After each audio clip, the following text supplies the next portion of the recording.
ఏ ఒక్కరూ కూడా ప్రశ్నించకూడదు, ఏ ఒక్కరూ రోడ్ల మీదకి రాకూడదు, ఏ ఒక్కరూ చంద్రబాబు నాయుడు గారిని నిలదీయకూడదు అని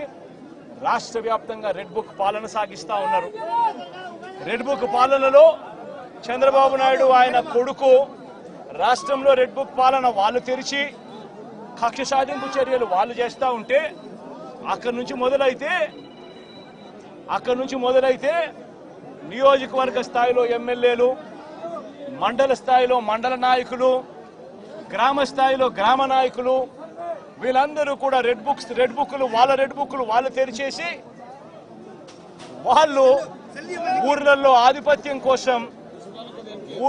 ఆధిపత్యం కోసం ఏ రకంగా వ్యవస్థలను భ్రష్టుపట్టిస్తూ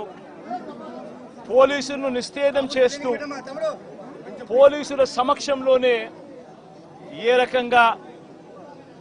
లా అండ్ ఆర్డర్ను నాశనం చేస్తా ఉన్న పరిస్థితి ఈ గ్రామంలో, ఈ సీతారాంపురం గ్రామంలో సుబ్బరాయుడన్న కుటుంబానికి జరిగిన అన్యాయం ఒక్కసారి గమనిస్తే ఇక్కడే కనిపిస్తుంది.